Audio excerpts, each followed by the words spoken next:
গাঁৱৰে ল'ৰা মই, তাকেনো ক'বলৈ কিহৰ লাজ।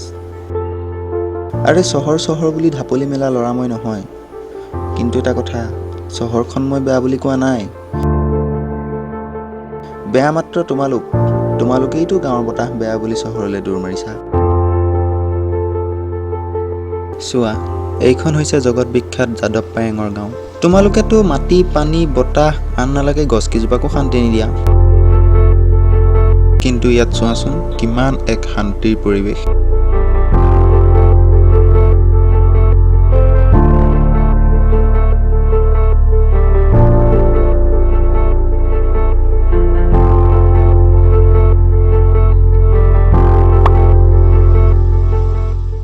এইবিলাক কথা বাদ দিয়ক, গাঁৱলীয়া চহৰীয়া প্ৰদূষণ কিবা কিবি।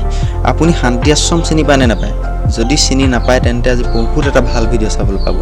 ব'লক দেখুৱাই আছোঁ আপোনাক শান্তি আশ্ৰম। মই আছোঁ এতিয়া অসমৰ ডেকা বাইকৰ ওপৰত। অসমৰ ডেকা চলাই বাইক। ৰাস্তা কিন্তু ক'ব লাগিব গাঁৱলীয়া ৰাস্তা যদিও মানে বহুত ভাল ৰাস্তা। অন্ততঃ মোৰ দুৱাৰমুখৰ ৰাস্তাটোতকৈ ভাল। ৰ'ব ৰাস্তাটো দেখুৱাই দিছোঁ।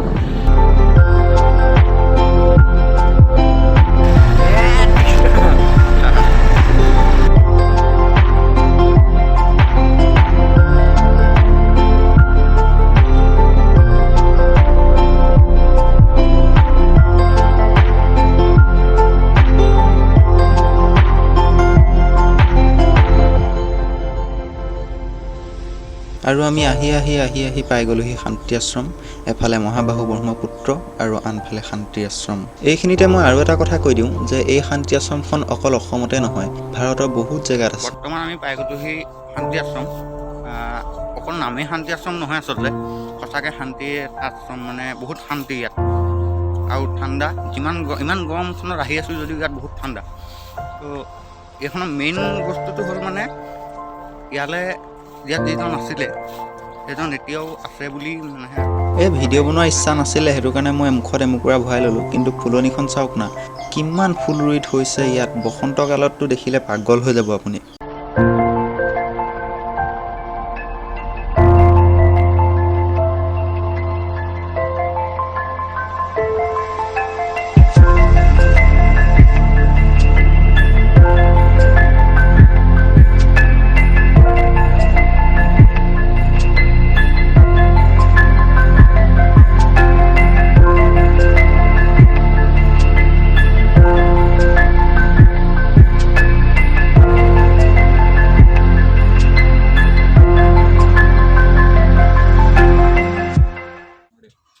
বৰ্তমান পাই গ'লোহি আমি শান্তি আশ্ৰম। আৰু শান্তি আশ্ৰমৰ বিষয়ে মই বিশেষ এটা নাজানো। তো অসমৰ ডেকাই যিমানখিনি জানে আমাৰ চেনেলত ক'বলৈ চেষ্টা কৰিব। প্ৰথমতে অসমৰ ডেকাই সুধি লওঁ যে শান্তি আশ্ৰমখনৰ মেইন তাৎপৰ্যটো তোমাৰ কোৱাচোন। এখন পূৰা শান্তিৰ পৰিৱেশ থকা আশ্ৰম, সেইকাৰণে শান্তি আশ্ৰম। আৰু এইখন প্ৰায় স্বামী নিগমানন্দ দেৱৰ মানে কিবা কাৰণে খোলা হৈছে। আৰু এই শান্তি আশ্ৰমখন অকল অসমতে নহয়, বহুত জেগাত আছে। আৰু এখন শান্তি আশ্ৰমত তোমাৰ প্ৰায় মেলা পাতে, আৰু প্ৰায় 10 বছৰ পাছত এখন মেলা পাতে। 10 বছৰ পাছত এখন বহুত ডাঙৰকৈ হয়। কলকাতা আমুক মানে বহুত দূৰৰ পৰা মানুহ আহে, মানে তোমাৰ বহুত ভৰি যায় মানে। এতিয়া যিটো শান্তি ন, সেইটো অশান্তি হৈ যায়। মানে গান বাজনা বাজি যায় গোটেই। এদিনৰ কাৰণে সেইটো অশান্তি এদিন নহয়, প্ৰায় এসপ্তাহমান চলে। অশান্তি নহয়, একচুৱেলি ফূৰ্তি এটা নহয় জানো, এটা যেনেকৈ আমি বিহুত ঢোল বজাই ফূৰ্তি কৰোঁ তেনেকুৱা টাইপৰ আৰু, নহয় জানো। এই ইয়াত যে যিজন নিগমানন্দৰ কথা ক'লা, তেখেতৰ আত্মা ইয়ালৈ আহে বুলি এটা মানুহে বিশ্বাস কৰে। বিশ্বাস এনেই নকৰে, প্ৰমাণ আছে, সেইকাৰণে বিশ্বাস কৰে। প্ৰমাণটোৰ বিষয়ে তুমি কিবা কৈ দিয়া। তোমাকতো অলপ আগত মই কৈছিলোঁ যে এইটো কথাটো আকৌ এবাৰ কৈ দিছোঁ।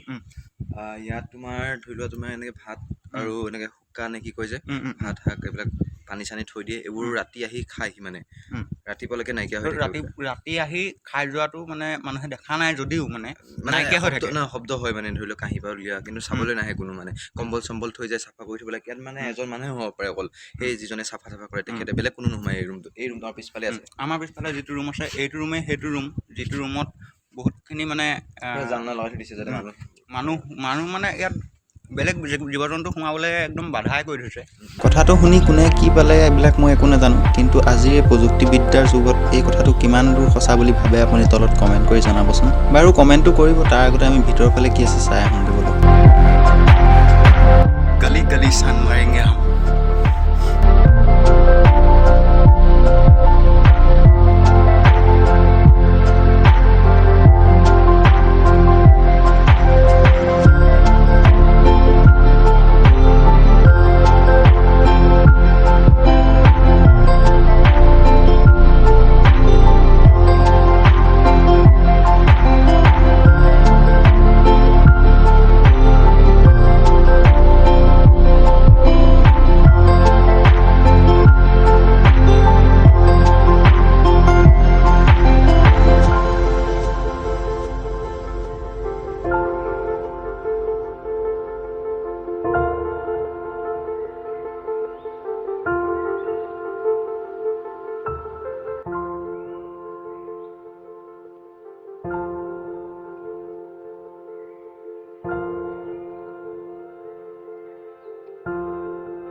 ফাইনেলি আমি শান্তি আশ্ৰম চালোঁ আৰু এতিয়া ঘৰমুৱা হ'ম। মানে মইতো ডেকাৰ ঘৰলৈ যাব লাগিব, তাৰপিছতে চাইকেল লৈ মই ঘৰমুৱা হ'ম। ঘৰলৈ একেবাৰে নাযাওঁ, 8 দিনৰ কাৰণে ওলাই আহিছোঁ চাইকেল লৈ। ক'ত ক'ত গৈ আছোঁ আপোনালোকে নেক্সট ভিডিঅ'ত দেখিবলৈ পাব।